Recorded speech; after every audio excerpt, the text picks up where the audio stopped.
hip-hop culture with DJs and singing graffiti art are expressed every day within the inner cities of America and the world.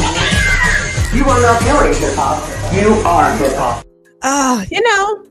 Here is the deal with this, the weather, well, not what, but the time changing, the seasons changing.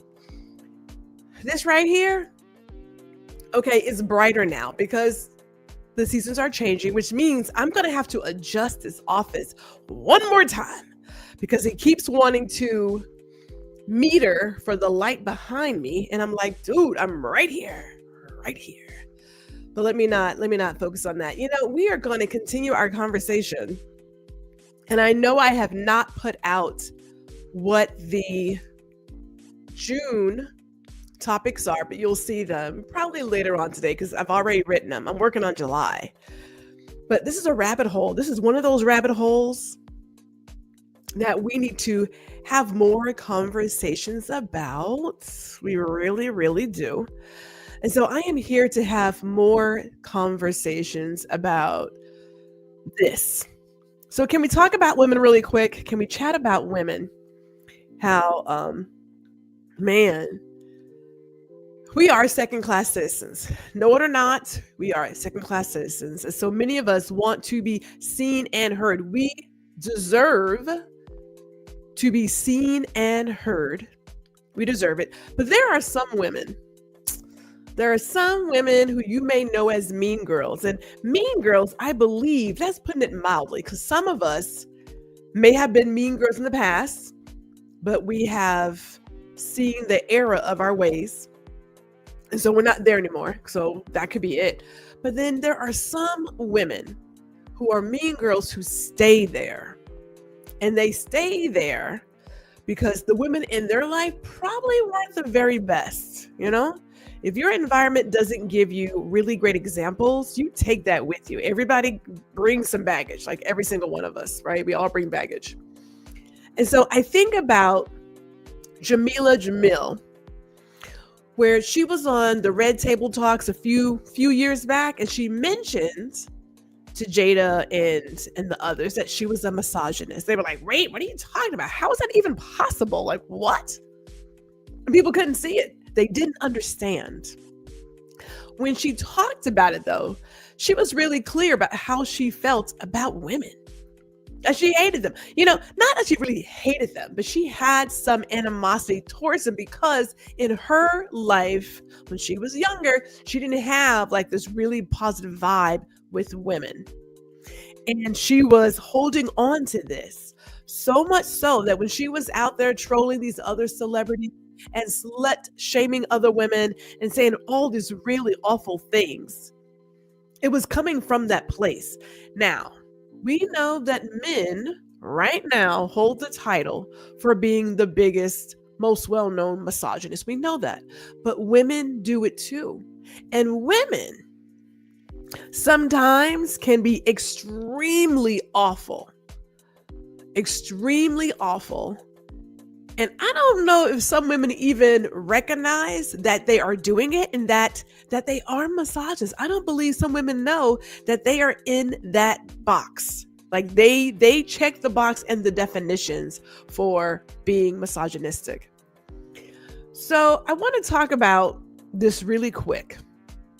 And this is about the current trial with Cassie and just looking at some of the words and comments being shared about her, which is telling, extremely telling. So many women who come forward with allegations of abuse, especially against powerful men, face skepticism and hostility.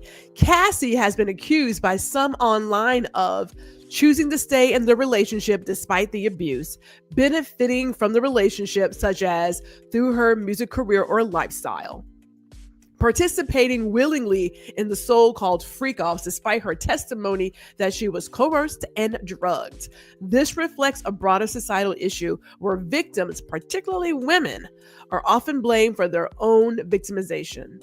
Yeah, We see it all the time. When I say the comments, I shake my head because I'm thinking, how is this possible? How could another woman blame another woman for what this monster did? It happens far more often than we want to realize, let alone recognize. Far more often. So that is today's topic. We talked about last week these trad wives and the reality about those trad wives. Some of them, I do believe, fall into this area. Some of them do. I got a couple of examples. So we're talking about misogyny, people. We're talking about misogyny. And no, we're not talking about men. We are talking about women. We're talking about women who are misogynists. And let me give you a really great definition because I like definitions. Misogyny is hatred of, contempt for, or prejudice against women or girls. It is a form of sexism that can keep women at a lower social status than men, thus maintaining the social roles of patriarchy. Misogyny has been widely practiced for thousands of years. Now, like I said, we already know what dudes do. We're not worried about them. I ain't worried about that. I'm worried about us. I'm worried about us right here because it's bad enough to be fighting one, but then be fighting another? Seriously? That's the deal? That's the deal. So we're talking about silent saboteurs. We are discussing women who hate women. Let me get this intro. I'm going to come right back.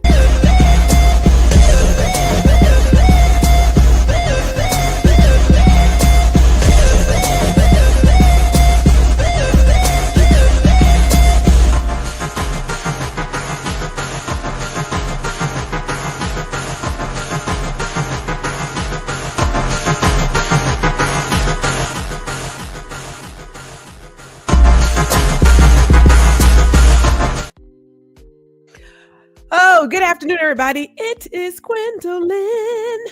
I know, Gwendolyn, G.R. Houston Jack to be exact. And this is Friday. And this is Girl, Listen.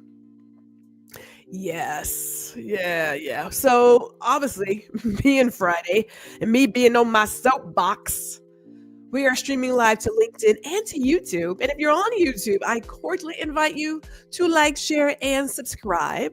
So do that. And, give us your comments because I want to know what you're thinking when it comes to this. Some people don't like to recognize it. I get it. We going to do it today, though. So shout out to my mother who is here. Mother likes to get here on time. So she gets here early. Ron is also here. Hello. Shout out to you, sir. And yes, it's one of those topics where, we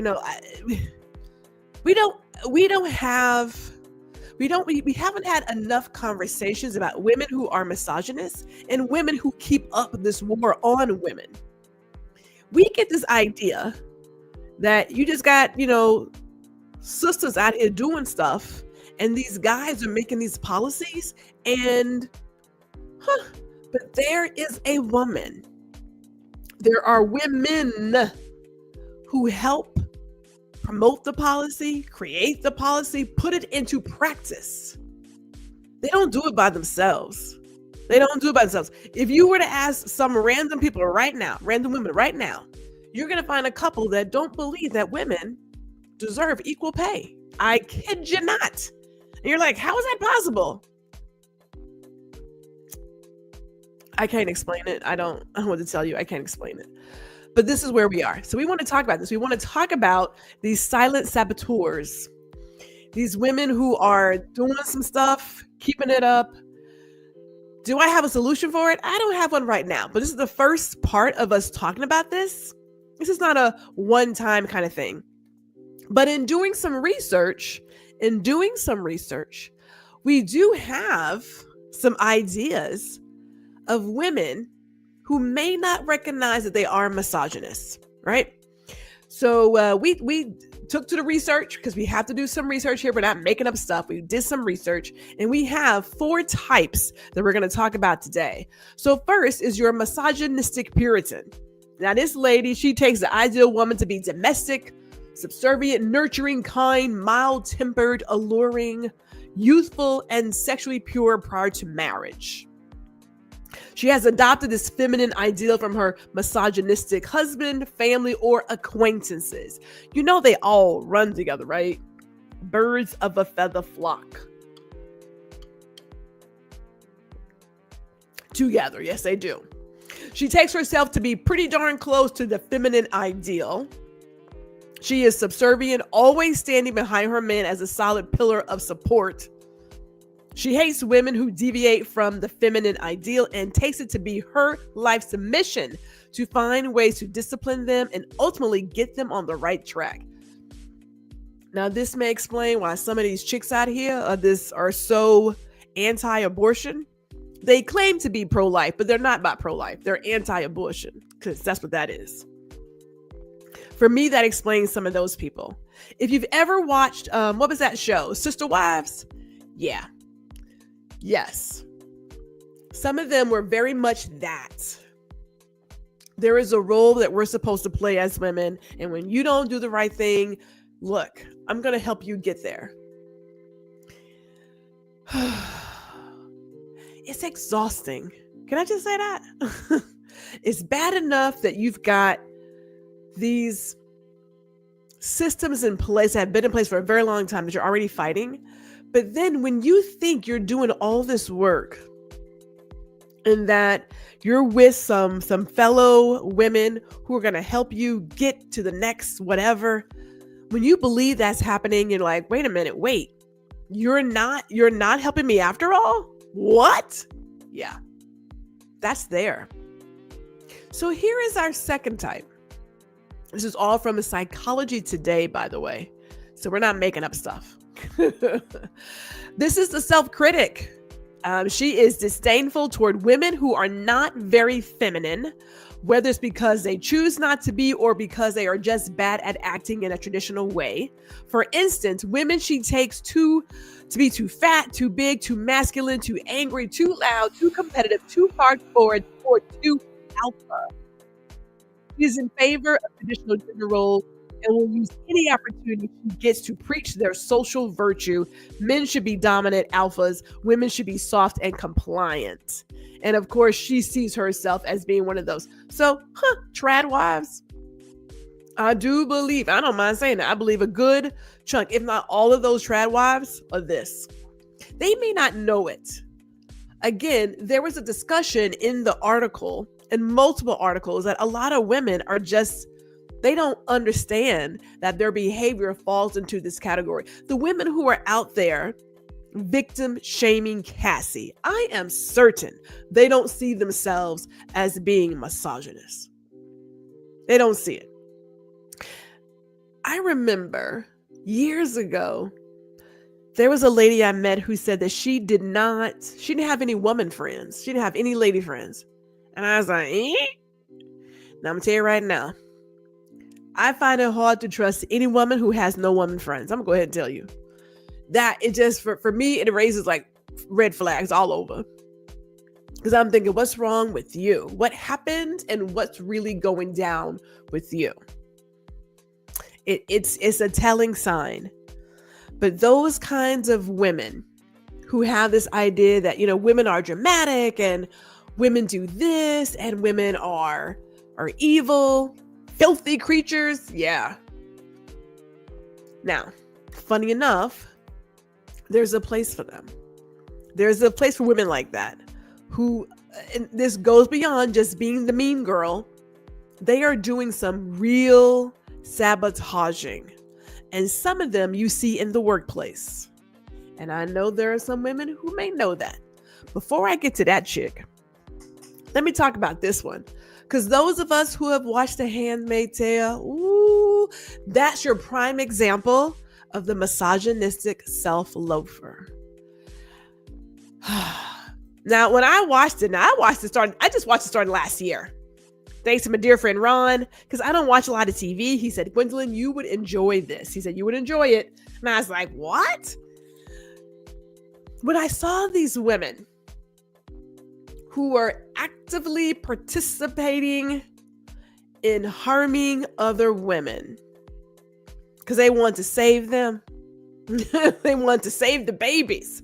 You've got the fertile women who have been, snatched up, who are being assaulted on a consistent basis. And there are two women who have the proximity to power, who are doing what they can to get that power, right? Let me get to a definition and then I'm gonna come back to that. So these women have adopted a general attitude of contempt toward every one of her own filthy kind, including herself. She regards women, including herself, as promiscuous, manipulative, dishonest, irrational, incompetent, or intelligent. She tends to be in denial about her own self-loathing, but not usually about her contempt for other women. Now, I thought to myself, when they were snatching up these chicks and pretty much beating them into submission so they could have these babies, I thought, oh my goodness. But imagine the person you have to be. Imagine the woman you have to be to pluck the eye out of another woman, right? To beat her into submission because you're trying to save her from her wicked ways. And then imagine being the other chick who is not fertile, who participates in this woman being assaulted just so you can have a baby. Man, that power play there. Ooh, yeah, that exists. That exists. Do I believe that there are some women like that? I do believe so. I gotta think, like, if I had to pick a place where I would find them, cults, maybe. Some cults out in Utah, maybe. Yeah. Just when you think you don't know them, if you have not watched The Handmaid's Tale, go back and watch it. Those women, that's where they are. They are the self-loathing misogynists. And shout out to Dr. Tachi, who's here. Hello, good day to you, ma'am. That's who they are. And you think to yourself, okay, can it get bad? Now, I was alluding to the women in the workplace. I was alluding to that. I don't know if I knew any per se. If I look back at some of the behaviors, there are some women I believe had a tiptoe in the misogynistic area, a tiptoe, but I can't say for sure. But let's talk about this lady. She is the she-devil. I know that sounds awful. She is the she-devil. Okay, that's the title here. She sees herself as superior to other women and at least on level with, if not above, the top alpha male she encounters. In her view, other women are manipulative, dishonest, irrational, incompetent, or intelligent, but somehow she is exempted. She might possess some stereotypical feminine virtues like beauty and slenderness, but she perceives herself as instantiating the stereotypical masculine virtues of intelligence. The strength of character and rationality in her behavior is more manly than that of her male co-workers, classmates, or friends. And she may be able to outdrink them all. She is also in constant competition with other women and would rather kick a woman off the career ladder or out of school than help her progress. She has some really dark personality traits. She's got some stuff going on. Her firm belief that she is superior to other women points that most strongly to narcissism. Now, narcissistic traits are also routinely present in borderline personalities and psychopaths. In the general population, dark traits tend to be subclinical, which means that they are not associated with the level of dysfunction seen in clinical cases, but mixing that together, you can get some really jacked up people. As they say, you get a Molotov cocktail rather than a cosmopolitan. Yeah. Now, I know for those of us, some of y'all may know some women who fit in this bucket. I know y'all do. I know y'all know some of these women. Because, we often think if there's a woman in the workplace who's like a CEO or a manager or a VP or blah, blah, blah, you feel pretty good because you're accustomed to the man not seeing you as worthy. But then there are some women who, because of their own internal hatred, They want to make sure that they are special and that they are the only one, which is, again, part of the whole patriarchy system. We don't have time for that today. We won't come back to that. So they play into this. They feed into it. They can be the worst ones. I have seen many a comment on LinkedIn where there are women who talk about like some of their worst managers were other women. And I wouldn't be surprised if some of these traits popped up if we discuss some of this, that they made it hard for them purposely, but see themselves as being one of the guys. Now, I am not a therapist. I'll tell you that right now. I can get into some research, but Gwendolyn's not a therapist. But we likes to dig into some things. And I know from personal experiences, we have more than likely come across a lot of these women. I'm sure we have. I know I have. So here's how I feel about it. Because I thought to myself, all right, we know these 4 types of women, right? We got the 4 types of misogynists figured out. Who do we know who is helping this stay in play? Well, I brought out some of the names that you guys probably already know. I know you know them. That's why I brought them. We got Amy Coney Barrett. She is a Supreme Court justice. She was part of the majority in Dobbs versus Jackson Women's Health Organization, which overturned Roe v. Wade. This decision removed federal protections for abortion rights, allowing states to impose strict bans or restrictions. Now, I want to do a quick side note, really quick. Hold on. Let me make sure I say this, because people are like, well, how are they doing it? Now, there's a couple of things at play here. Some people, some doctors, researchers believe that some of these women are simply voting along party lines. They are doing what everybody else says they should do. I see these chicks, these political figures, as being some of the people, some of the women who are like in the Handmaid's Tale. They want that proximity to power. They themselves feel the way they feel. So I'm going to do whatever I can do to, again, make it hard for you. That's what I'm going to do. That's just my feeling. You know, it's an opinion. It's not a fact, but we'll see. Now, we all know about Kristi Noem. Yeah.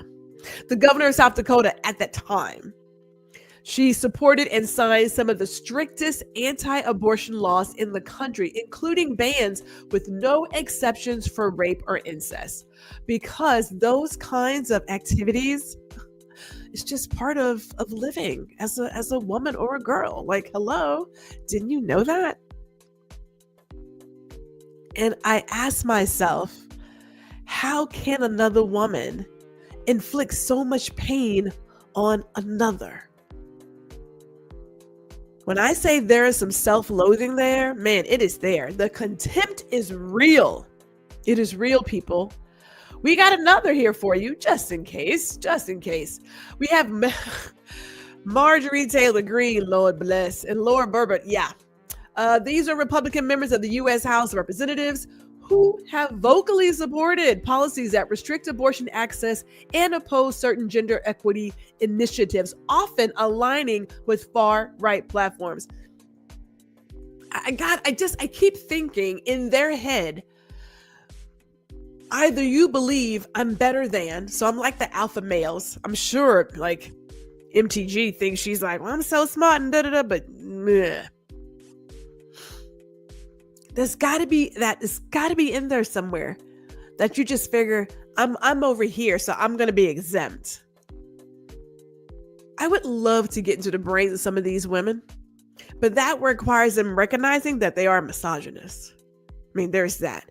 Now, again, some have said they're simply voting along party lines. They're simply following their religious beliefs. Your religion has nothing to do with mine. None whatsoever. Nothing to do with it. Whatever you want to do, you go do it. To overreach and to like come over here, that's different. So we have Kay Ivey, the governor of Alabama. Ivey signed into law one of the most restrictive abortion bans in the U.S. in 2019, criminalizing the procedure in nearly all cases. These women often argue that their positions are about protecting life, preserving traditional values, or limiting government overreach. However, critics contend that such policies disproportionately harm women, especially those from marginalized communities. This is hate. It is hate. You cannot tell me that you believe in the sanctity of life after a child has been molested and assaulted. That don't go together. That math does not add up. It doesn't add up. So it's not about being pro-life. It is about being anti-abortion. When you talk about these traditional values, well, whose values are we talking about? Incest is not, should not be just part of the family culture. No, that's a problem. That's a problem. Really? I go back to, how could a woman see this happening and say, she's gonna have to deal. She's gonna have to deal with this on her own. Make that make sense. Now, I will say this. We want to bring these topics here, right? Because no or not, we have voices, people. We have a voice. It is up to us to use that voice. Just because she's a woman doesn't mean she's on your side. I know that sounds awful to some people. That's the reality. That's the reality of it. All those women who are currently dragging Cassie, they're part of it. And since I'm talking about Cassie, really quick, a little side note, real quick. And this is why it often gets overlooked. We have a lot of people on social media who will see these atrocious events, and all they see is clickbait and entertainment. And they will take events such as this and do whatever they want to do, not because they actually care about the assault, not because they care about victims, none of that. They simply see it as entertainment. That's the problem. That's also part of the problem, right? Someone being abused, being victimized over a period of time is never entertainment. But at this point, we're in a world where everything becomes entertainment. We downplay everything. And the comments that we make on social media, it gives the idea that what this person suffered has no real impact. It's just, well, she stayed there. She knew what she was getting into. No. It puts all the onus on the victim. Now, I got two topics working here. I bring up Cassie's victim shaming because it is linked to women misogynists. Some of the worst comments out there came from women, Black women at that. Can I make it make sense? I cannot. I can't make it make sense. Is this going to be a one-time topic? It will not be. We have to break these things up in small chunks. There's just no way to do it all together. I would love it if I could get someone who feels the way they truly feel to have a conversation, but I'm just the researcher in me wants to explore it, but I don't want to exploit the moment, because the people who take these events, throw them on Instagram, Twitter, or TikTok, whatever, for like a 30-something snippet to get clicks, to get the views. Yeah, it's exploitation. Trust and believe. We are ready for some real deal conversations here. This is where we are. And at some point, we have to recognize what's truly going down and call it out. As Ron says, it's like the women who were in The Handmaid's Tale. It's not like, it is. The women in The Handmaid's Tale are misogynists. And they are awful women at that. And I mean awful. But we see them. Some of them have political power. So much so that they are making policies that are hurting women across the board. I mean, you just, like you said, I really, and I'm not joking here, I really do try to wrap my head around how a woman, you see another woman be assaulted and then make it seem like, well, hey, she just has to deal with it. Like, why would you ever think that? This is a child, 10, 9, 13, 14, whatever. This is a child. You talk about the sanctity of life. This child's life has no meaning. You go from, I want to protect the kids, to, well, now that you've been assaulted, you just got on your own kid. You now have to deal. That math don't add up. It makes no sense. It's insane. It's insane.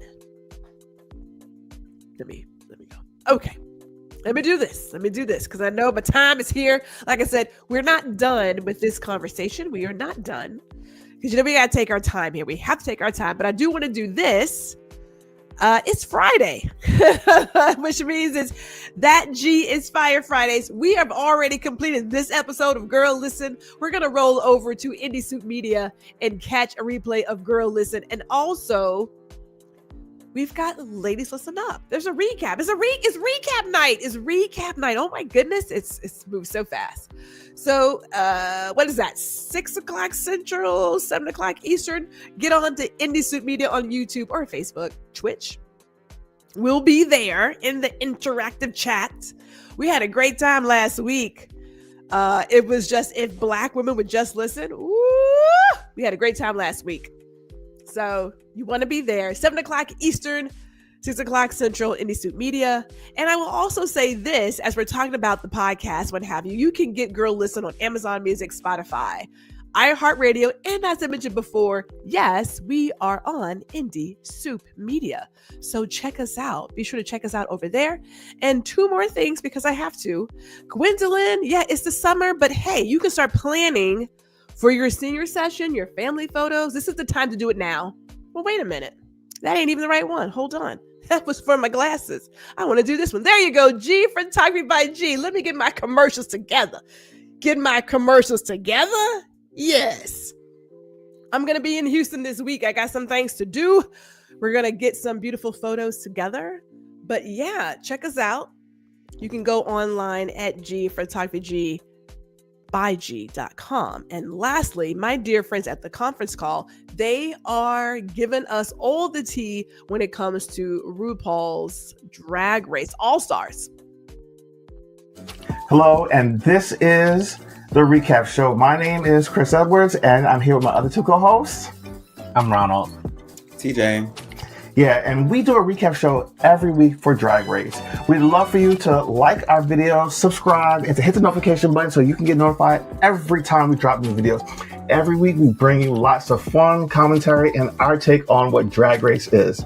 So just keep it locked here on the conference call every week. We drop new videos every Monday at noon. See you guys then. Bye. Gotta love them. So yeah, we had a great time. We had a great time last Friday on Girl Listen in the interactive chat. There was a lot going on. We talked about a lot. But this is the whole point of having these conversations. You never know. We want to share your perspective and bring it. We are here for open conversation. So please do that. Again, 7 o'clock Eastern, 6 o'clock Central on Indie Media. With that, next week, we are discussing how the Texas GOP hates women. Because they do. Man, some of the Senate bills right now, beyond coming from, and I don't do anything with marijuana, but they have come for THC.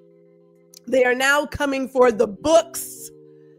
They're coming for the books at the bookstore that you have to purchase. Because, they've already got the library, right? Because it's about protecting the kids. And now it's about coming after all things for anybody who wants to help women. Yes, we're going to talk about the GOP next week. So you want to be here for that. And with that, I ask you all to have a good weekend. Be safe out there. It's almost summer. It's getting heated. But be safe. We'll see you next week.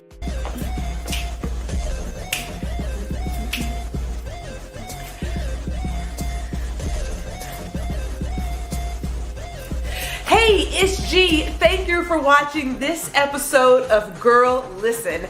Be sure to catch me every Friday at 4 p.m. Central, 5 p.m. Eastern. And while you're here, I cordially invite you to like, share, and subscribe to my YouTube channel. See you all next week.